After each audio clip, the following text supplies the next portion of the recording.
Okay, we're back, and I made a little change. I moved it out here and did this, but you can set it up to be in here. This is for a specific reason, which I will explain to you in a minute. But the R in here, this is our in and out. This is telling it that when it receives the green signal from the right side, this is always the front, top, bottom, the right, the left, and then of course you got back. So when it receives the pulse from the right side in green, we want it to fan out. That's the program we picked, and we're using all of the variables here, 1, 2, 3, 4, and 5. This has 6 channels total. This is 1. This will be the other 5. First channel, we want it to send out a redstone signal on the right side. Of course, all these will be on the right side, and we want to send it to the purple one first. We're going to do purple, light blue, yellow, then pink, and then orange for the first one. That's pink. So from this, we should understand that on the 5th tick, that's when we're going to send back a pearl. So we have all these variables, 1, 2, 3, 4, 5. On the first one, we're going to set a variable of 1, consistent 3. We're going to pick delay. That means as soon as it receives that green signal, it's going to send a pulse out on the 3rd tick afterwards. And we do an increment of these every 3. See, that's the second variable. It'll be 6. The next one will be 9, 12, 15. And then we hit the end. All this is doing is resetting our system after a pearl is lost. We lose 1 pearl, the system's not working. It says, the timer says, alright, kick it into gear. It sends out its green signal, and this starts the cycle back over again. It sets them all into receiving modes at the appropriate times, and then launches the pearl at the appropriate time, and so forth. That is pretty complicated. But the reason for the times are set based on the distance from the energetic generators are from each other. They're 2 ticks away, so that's why we're setting everything to 3, because that's 1, 2, and then 3. We could set these further away, and then our timing would have to change because it would be slightly off. Now, the reason I set this way is because on the other side of this wall, I've already set up 3 of them.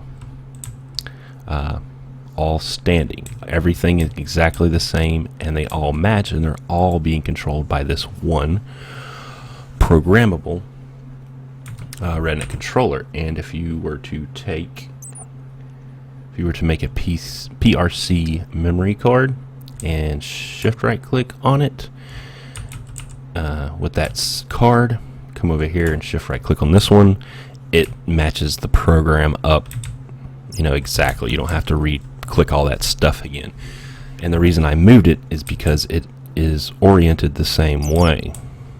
Since I had mine originally here, it wasn't sending the redstone signal out right here, it was actually sending it out right there.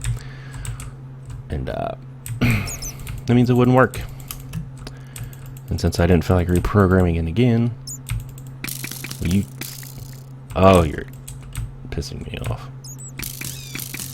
Thank you for dying. Anyway, I set all 3 of these up. Boom, boom, boom, boom, boom.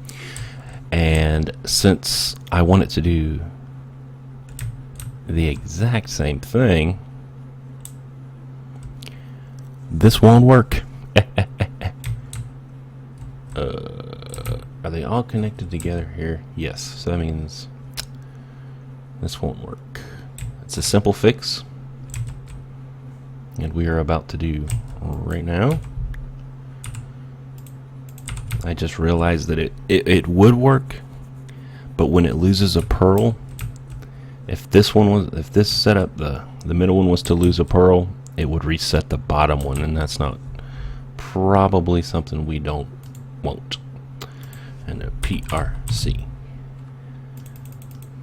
That's 1 and a 2. Pretty sure all we're going to need is 2. And we will need one of the, which apparently doesn't have an EMC value. Check that out. That's good. It's good to know. Didn't know that. Fantastic. Hey, where'd you go? Just saw you. I don't know why that doesn't. That does. It's one of those.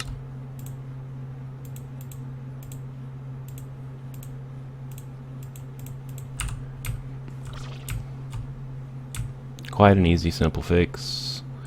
What we will do is break that and that so that they do not connect. I guess you get to see this anyway. There. Now they're all programmed exactly the same. I thought I was being clever and simple, but you know what? Screw it. That's just as good. This is set up to inject ender pearls, which is what this is over here. When we flip that switch, we'll start dropping ender pearls in said machine. And you know what? While we're at it, I guess I could have shown you it actually working.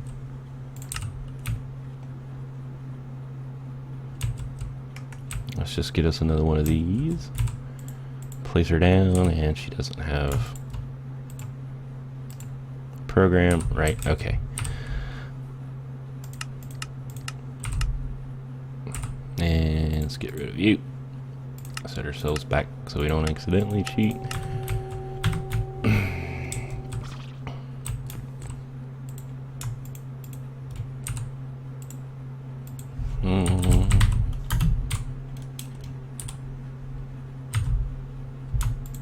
Get us some ender pearls. And let's see the bad boy in action, actually. Since I have my particles turned off. And we don't want night vision.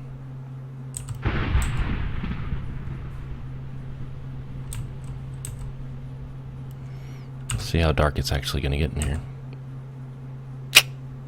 Really dark.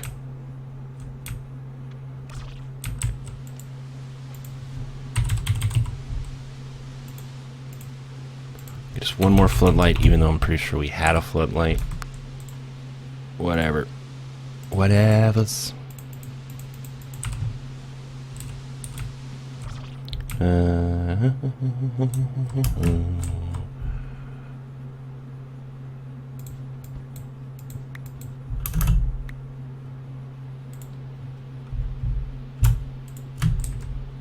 Fantastic.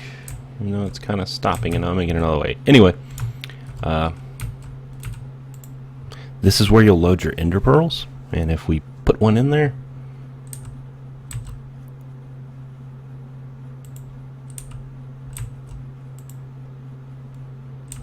oh yeah, we gotta set this back to 30. There. And let's see, you get the particles. That means it's working. It is generating power. That one ender pearl is circulating very fast through here, and fast circulating ender pearls equals power. I'm trying to wait to see until we lose the pearl. You'll get an animation, and you're not going to do it, are you? You're working too well to screw up. There it went. Barely saw it, but there was a little bit of black particles that kind of shoot off. We lost it on that one. So that was one ender pearl. We generated 1,100,700 RF from that one pearl. But wait, there's more. That's just one endergenic generator. This one over here produced 1.1 million. That one produced 1.4 million. And this one did 1.1, so we're looking at roughly 4.7 million RF from one ender pearl. And if I were to throw some more in the system, it should kick back off again. And we're getting some information. We're getting a gain of 1700 RF per tick. And we just lost a pearl. And now we started back up again. This one's 19. That one over there seemed to be the most earlier. It's got 27. We're going to hover around 25 to 2700 RF per tick once the thing kind of cycles through and does its thing. 22 to 27, somewhere in there. One of them, when I do the builds, one of them always seems to make more than the others. And we lost a pearl in there. That seems to be our screw up point, is this one right here. Our timing might not be exactly perfect. I've also built these and they would just simply not work. Just didn't work. Every time it fired a pearl, it just lost it. Tearing the build down, rebuilding it seemed to fix that. So what, I put 15 in there. We've used 3 pearls and I mean 3.7 million per, just off 3 pearls. It's an incredibly fast and high rate of RF for literally the cost of pearls, which the mod itself through dimensions adds a way to get ender pearls. Of course, I'm going to use Project E because I love Project E. You could also go to the end and make you another farm, Netherman farm for ender pearls. I mean, we all have different ways of getting the things we need out of the pack or mods in general. And yeah, right there. The only thing this doesn't have is a way to cut off. I haven't set up a way for this to stop doing its thing once the power's full, because if these fill up their internal buffers, I'm of course going to extract the power here, and I'm going to use 2 of them. I want power coming out of both, because most of the cables that we use to move power around are limited. These of course will run 20,000 RF out of them, but since there's 2 connections, we'll be pulling a 40. If we wanted to, and simply, you know, let's say we put some comparators in this wall here, we wouldn't run one into it because that would just pull 20,000 RF per tick out. We want, you know, connection here and here and here and here, because then it'll input 20,000 RF per connection. And that's great. I don't think we really need that much, but yeah, this right here, with the use of the EMC flower over there, and wow, we're getting some lag. Maybe this is creating a lot of lag for us. That's not good. This should produce enough ender pearls to make this setup over here very, very viable. We're actually going to break all this stuff because we're not going to use this one. This was more of a setup for you to, you know, see how it works. I highly recommend this way. If you can, you know, rewatch how I just did this, or follow the tutorial, which I will hopefully remember to link. But of course I probably won't, because I tend to forget that stuff. Fuck you.